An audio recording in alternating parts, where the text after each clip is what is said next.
Oi gente, tudo bom? Eu não sei você, mas eu não saí daqui. Dei um golinho numa água aqui rapidão e já tô aqui de volta. Note que é bem estranho porque como a gente tá com um chroma key verde aqui atrás, né? Você acha que tem esse quadro aqui? Isso aqui na verdade é uma parede verde. E aí que eles põem esse fundo, né? E como a tampa da minha garrafa aqui ela é verde, né? Então você não consegue ver aqui o rótulo, não consegue ver, ela fica assim esquisitona, olha que bacana, né? E aí quando eu ponho aqui do lado, ó, que sai de mim, ó, você vai ver o fundo lá atrás na tampa da garrafa, olha só que louco, ó. Né? Então, na verdade, ó, é pra ter tampa, tá vendo a minha cara aqui, ó? Mas ela some no fundo, porque é da mesma cor. O que eu tenho a ver com isso? Tudo bem, só para te mostrar, estava aqui tomando uma aguinha, mas eu não saí daqui, já estou fazendo a continuidade da aula, que é para a gente não perder o fio da meada. Se você assistiu a nossa primeira parte de Simple Past há muito tempo, dá uma retomada, tá? Dá uma olhadinha ali, pelo menos na parte inicial, nos pontos principais, quando a gente começou a falar do verbo to be, porque agora eu vou retomar. Agora é parte 2, veja só, Simple Past Part 2, relembrando algumas coisas. Vamos relembrar? Primeira coisa que você tem que relembrar é que esse cara faz jus ao nome dele. Então, passado, acabou, ficou, morreu, ficou lá para trás. Ações que são usadas nesse tempo verbal não têm relação com o presente, tá bom? Sabe aqueles ditados do pessoal um pouquinho antes da minha geração, né, que a avó dizia assim, não se chora pelo leite derramado, águas passadas não movem moinhos. É mais ou menos isso. O Simple Past é mais ou menos isso. É o passado que acabou. Beleza? Então ele indica algo que ficou para trás. Primeiro ponto a ser destacado é esse. Ele indica ações completas no passado, que no nosso raciocínio eram ações que começaram, lembra disso? E o quê? Terminaram no passado. Bom, para quem não lembra, eu sei que parece redundante dizer que o Simple Past indica o passado que acabou. Que a gente tem a tendência de falar, todo o passado acabou. Daí eu falei, não. No inglês, não. No inglês existe o passado que não acaba. E eu só vou entendê-lo depois que eu souber bastante esse cara que a gente está estudando, tá? Então eu não estou falando óbvio, embora pareça que eu esteja sendo pleonástico, redundante. Tá? E outro ponto importante, está destacado em vermelho com asterisco, porque realmente é importante. O Simple Past, novamente, vai pelo nome, ele faz jus ao nome dele, não tem relação com o presente. Não tem qualquer relação. Ele indica algo que aconteceu e ficou para trás. Quando eu falo assim, não tem relação com o presente, parece uma coisa meio vaga, né? Isso é muito subjetivo. É nesse sentido aqui, ó. Não tem relação com o presente com relação a algo que aconteceu e continua no presente. Ou algo que aconteceu e tem uma consequência no presente. Esse tempo verbal não indica isso. Não tem consequência, não tem continuidade, não tem nada. Beleza? Agora, o que era importante quando a gente falou do Simple Past? Nós falamos isso também já lá atrás, lá no Simple Present. Existe, de maneira bem genérica, 2 tipos de verbos no inglês. Só 2. O to be e o resto. Na nossa primeira parte do Simple Past, a gente estudou o to be e terminamos. Somos experts. Agora vamos falar dos outros verbos. Presta atenção comigo agora. Existem 2 tipos de verbos no inglês. O to be e o resto. To be já foi. Este resto aqui vai sofrer agora uma subdivisão e será subdividido em verbos regulares e verbos irregulares. Dá uma olhadinha aqui para você. Ó, tá aqui. Os outros verbos que sobraram, porque a gente já terminou o to be, lembra? Os outros verbos vão sofrer esta subdivisão em verbos regulares e verbos irregulares e o nome já te dá uma letra. Vamos aí usar as relações no nosso cérebro para ajudar a gente a lembrar do conteúdo. Verbos regulares, como o próprio nome já diz, rima com regra. São aqueles verbos que seguem uma regra. E os irregulares, não preciso nem te dizer, são verbos que não têm uma regra específica. Vamos aos primeiros, aos regular verbs. Lembrando, regular verb, regra. Lembra de regular, regra. E a regra é o quê? Para você jogar um verbo para o passado, você acrescenta ed. Esses são os verbos regulares. Então, qual é o passado de work? É worked. Qual é o passado de watch? É watched. Eu não vou entrar no mérito de falar da pronúncia do ED. Esse ED vai ter 3 sons possíveis, tá? Tá aqui a representação fonética deles, mas na verdade, como não cai no Enem, não nos interessa agora, eu não vou ficar te confundindo. Mas ele nunca tem som de ED, tá? O passado de work, você não fala worked, watched, para tudo, não tem nada a ver. Agora, vamos lá. Você está entendendo o que eu estou te dizendo? Verbo regular é aquele que para ir para o passado você joga ed. Tá, vamos falar do português, aí você vai entender o que eu estou querendo te dizer e como isso é fácil, quer ver? Vamos pegar aqui então o próprio verbo work, que é o verbo trabalhar, não é verdade? Pode também ser o verbo funcionar, tá bom. E vamos pegar ele no português primeiro, né? O verbo, vamos imaginar que work seja o verbo trabalhar. Aí a gente deixa ele lá do outro lado. Work, beleza. Bom, qual é o passado do verbo trabalhar no português? Vamos lá? Ontem eu trabalhei. Tu trabalhaste. Ele trabalhou. Nós trabalhamos. Vós trabalhastes. Eles trabalharam. Olha o finalzinho. Ei, aste, ou, amos, astesaram. Só sei porque eu decorei. Por quê? Porque ninguém fala isso. Ninguém chega em casa e a mãe, o pai chega em casa do trabalho e você fala, ei, mãe, trabalhastes muito hoje? Ela vai falar, você tá esquisito, velho, você tá esquisito, o que você tá tomando? O que tem nesse teu suco aqui? O que tem nesse teu suco aqui? Né? Você também tá fazendo que nem tio Rê, tá chupando meia suada de mendigo, tá ficando esquisitão. Na verdade, você tá usando o português erudito, mas, cara, você viu como é difícil? Ei, aste, ou, amos, astesaram. O verbo mudou 6 vezes. Pra nós já é pedreiro, imagina pro gringo que tem que aprender essa língua, velho. Pro cara que vem de qualquer outro país. Ó, o verbo ir, eu fui, tu foste, ele foi, nós fomos, vós fostes, eles foram. É muito difícil, mas agora vamos jogar no inglês. A gente acabou de ver que no inglês o verbo é regular, quando ele é regular ele leva ed. Então tá bom, sabe como é que eu digo trabalhei em inglês? Assim ó, worked. Tá, mas e trabalhaste? Opa, é assim ó, worked. E trabalhou? É assim ó, worked. E trabalhamos, agora é plural. Opa, então cuidado, ó, é worked. E trabalhastes? Opa, esse é difícil. É worked. É worked! É worked! Tudo worked! Meu Deus, que fácil! Às vezes eu me empolgo um pouco. O que eu estou tentando te mostrar, e eu repeti todas as vezes, só para te irritar. Né? Você fala, pô, já entendi, louco. Tá bom, eu sei. É o seguinte, é só para você ver como é fácil, cara, como é fácil. A gente tem que ficar decorando o verbo regular e irregular, se ele é reflexivo ou não. Velho, cada pronome muda. Verbo não varia no inglês. Eu te falei isso lá no Simple Present. Lá no Simple Present eu falei assim pra você.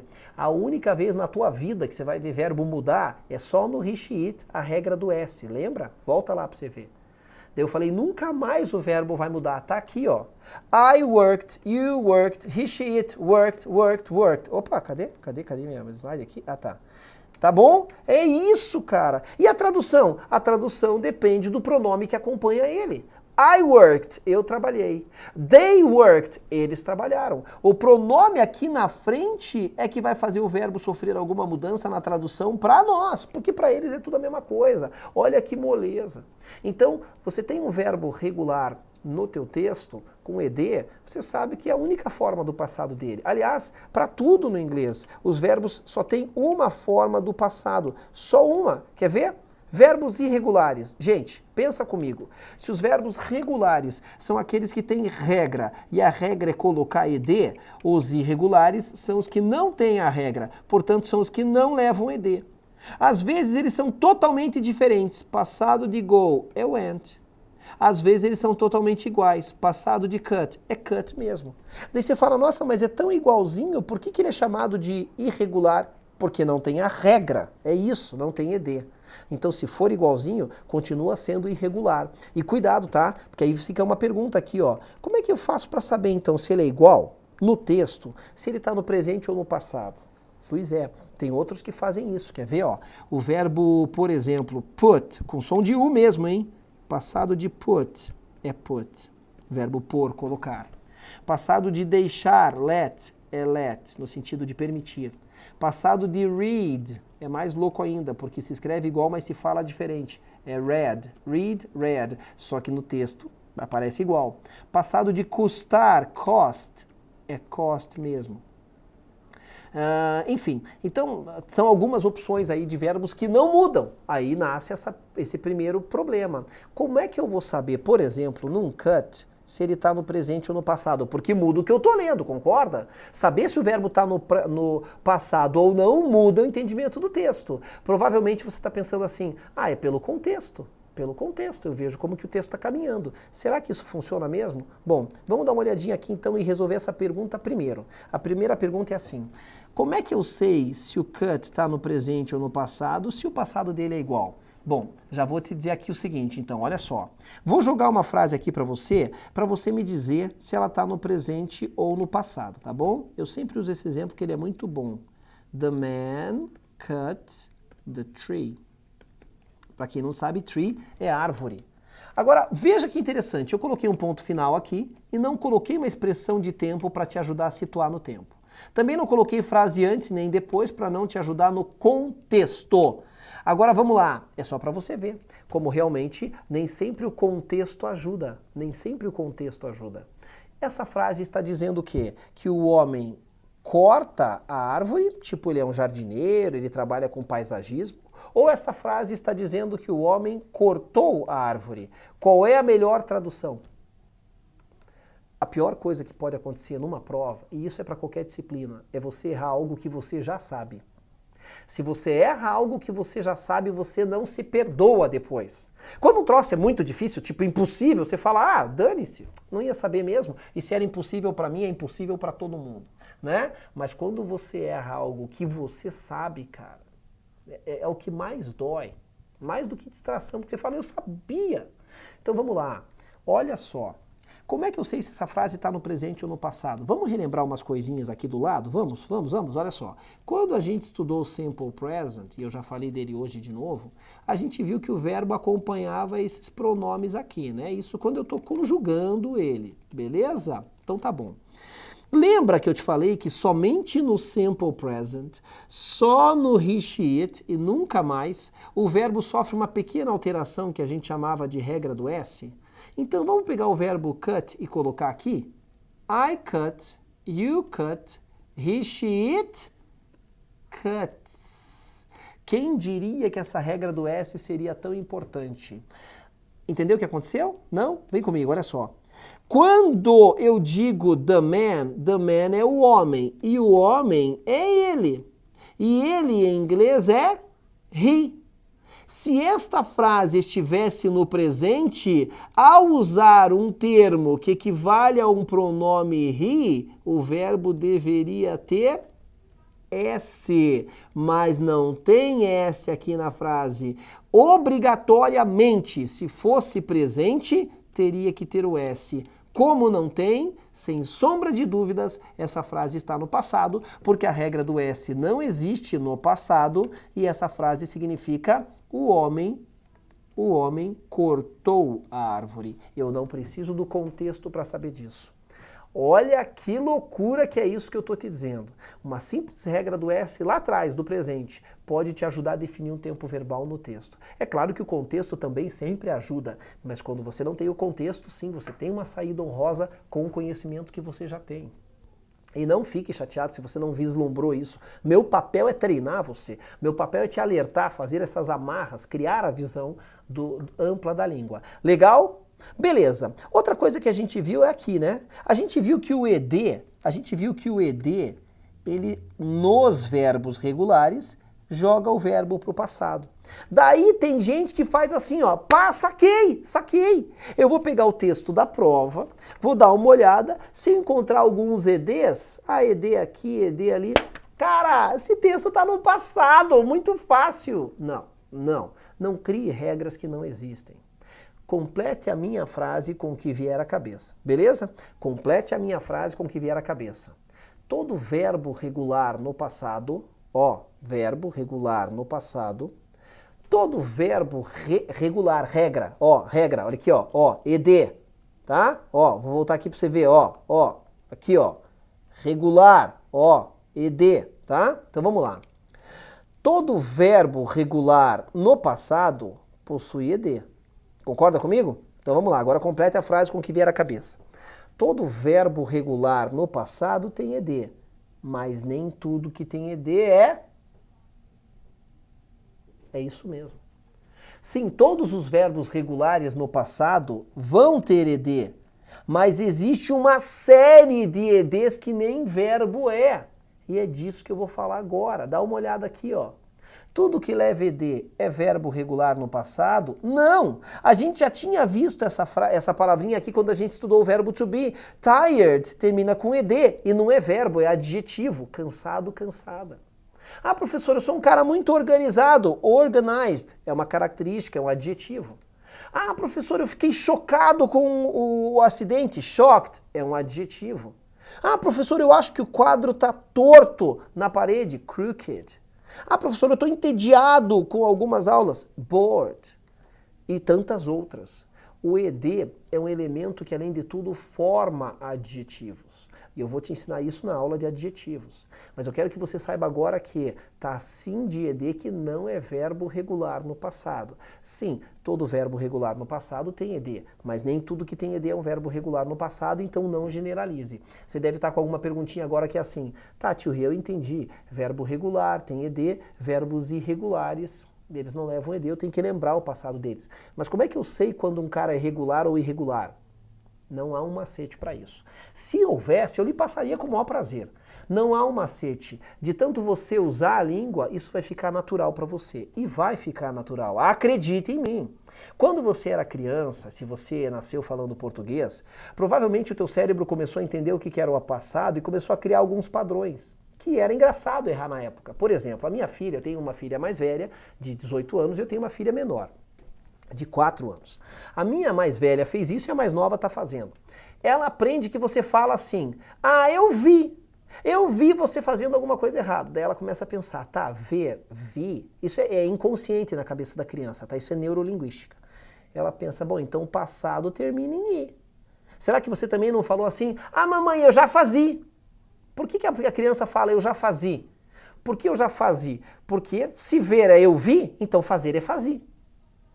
Outro erro que minha filha também comete, ela fala assim, ó, a gente fala pra ela, eu não te falei? Ela fica pensando, então, fala, passado é com ei. Daí ela fala assim, mamãe, eu dedei. O dedei dela é dei no passado, só que ela fala dedei e ela começou daí a colocar tudo com ei no passado. Então o ver não era mais vi, era vei. Eu vei. Não, mas não é vei, neném, é vi. Não, mas se é falei, é vei, né? Enfim. Então, esses errinhos você vai consertando com o tempo e de repente você está falando certo. No inglês é a mesma coisa, fique tranquilo. Uma hora você se bate, puxa, o verbo é regular ou é irregular? As crianças nos países de língua oficial inglesa também começam a colocar ed em tudo para fazer o passado. Também começam, por exemplo, o verbo put, tá? Ele é um verbo irregular, passado de put é put. É muito comum crianças colocarem esse ed aqui, né? Não existe isso, put it, né? Pelo menos não do verbo pôr. Eu sei que a escrita é assim porque existe uma jogada do golfe, do esporte golfe, que você coloca a bola no buraquinho, que aí o nome da jogada é put it, tá? Mas o que acontece? O verbo colocar, o passado é assim. Muitas crianças usam isso como se fosse o passado do verbo colocar, por ir fazendo essas relações erradas. Então, seja tolerante consigo mesmo, você vai saber diferenciar os verbos regulares dos irregulares. Legal? E aí, gente, olha só, para a gente terminar aqui, vamos fazer o seguinte, como é que eu faço uma frase agora? Porque quando eu estudei o verbo to be, negativo era fácil, o was vira wasn't. Negativo era fácil. O were vira weren't. Eles passam para frente para fazer pergunta. Mas e agora esses outros verbos todos? Vamos fechar nossa aula com chave de ouro aqui, ó. Vamos aproveitar o que a gente já sabe. Eu adoro aproveitar o que vocês já construíram de conhecimento comigo. Quando a gente estudou o Simple Present, a gente aprendeu a fazer frases que não eram com o verbo to be, lembra? Por exemplo, a frase era I like. Para fazer a negativa, lembra disso? Negativo de like não é liked. Eu precisava de um auxílio, de uma ajuda, de um verbo auxiliar, que a gente começou a usar o verbo do. E foi o do que se somou com o not para gerar quem? O don't. Lembra disso? E era inclusive ele que passava para frente para fazer pergunta. Quando eu pergunto, você gosta? Do you like? Por quê? Porque, na verdade, o que a gente lembra aqui, ó?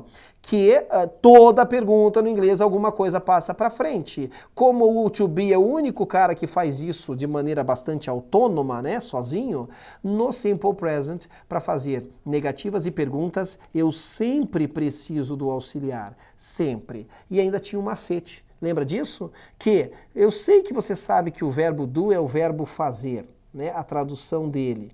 Mas quando ele entra numa frase para ajudar um outro verbo, ou seja, ele faz papel de verbo auxiliar, ele perde a sua tradução.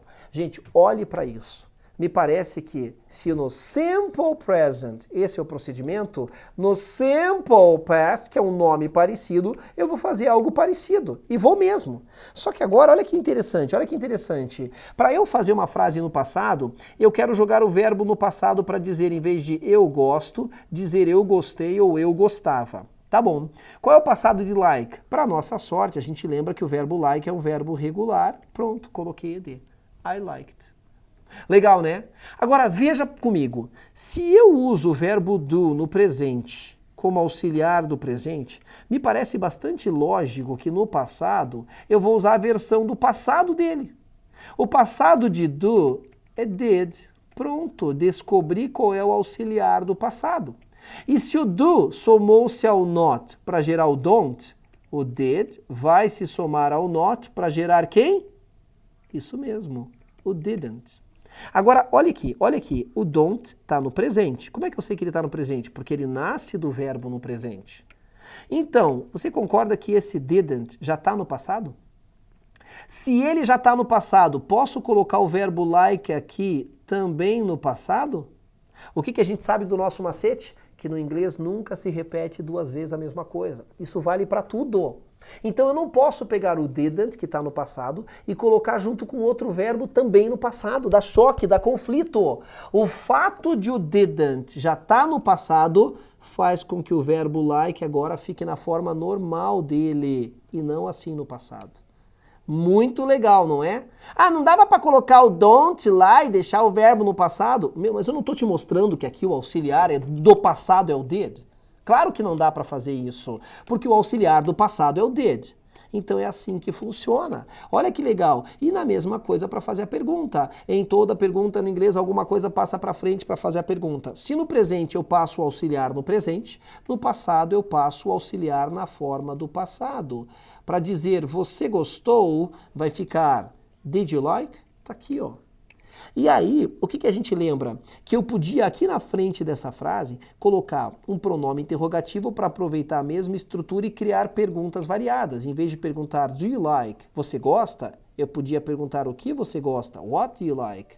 A mesma coisa vale para essa frase. Ou seja, uma pergunta complexa nasce de uma pergunta com estrutura básica. É isso! Então olha que moleza que ficou agora. Sem querer, eu acabei te falando tudo sobre a estrutura de como fazer frases agora com os verbos que não são o to be.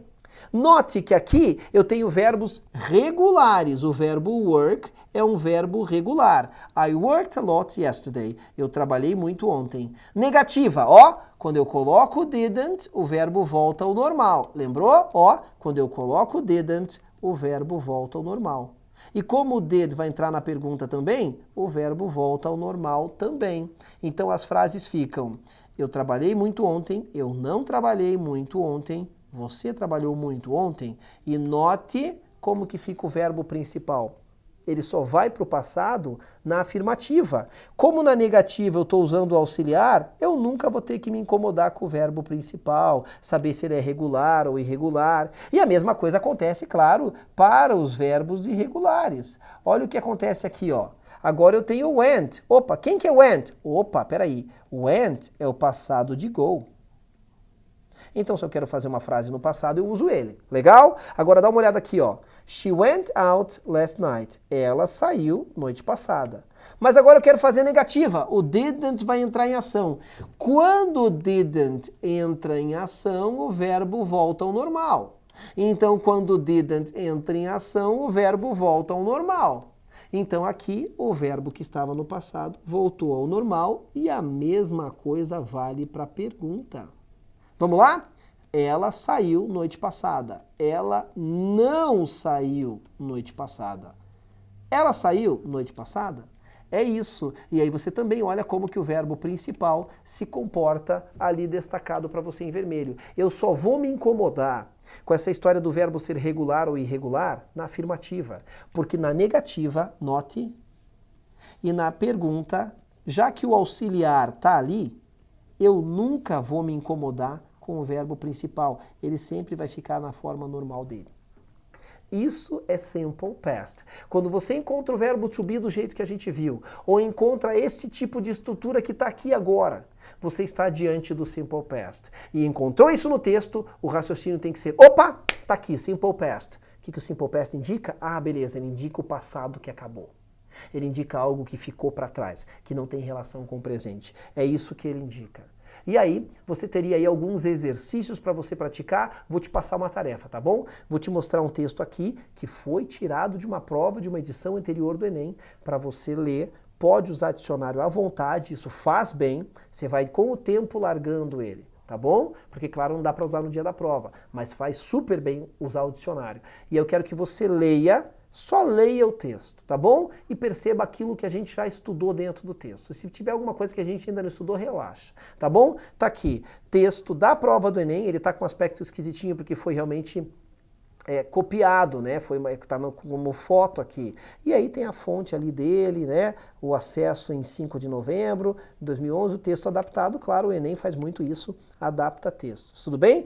Note, there was, que a gente estudou, que é o verbo haver no passado, aqui ele está, né, quebradinho no meio, mas está valendo, né? Note, por exemplo, as conjunções que a gente estudou, os pronomes que a gente estudou, é um texto curto, mais conjunção, tá vendo? Ó, verbo no passado com ed. Gente, é muito legal. ING que a gente estudou. Esse texto com esse tamaninho tá cheio de coisa que a gente já estudou, eu sei que você dá conta. Legal? Qualquer dúvida, qualquer problema, me ache lá nas redes sociais. O meu perfil geralmente está lotado, né, já com 5.000 pessoas, mas eu tenho 2 outras páginas lá, se você jogar lá, você acaba me encontrando, aí você vai lá, clica lá, seguir ou curtir, que a gente já possibilita aí trocar mensagens mesmo pela página, e sou eu que controlo a página do Renato Baggio, minha página mesmo, para te ajudar, além desse momento da aula. Muito bacana poder ter falado para vocês de um tempo verbal tão importante e guarde isso consigo. Mas você sabe que eu também sou um pouquinho chato, quando for necessário eu vou relembrar as coisas importantes. I see you. Nos vemos na nossa próxima aula para um assunto novo. Bye!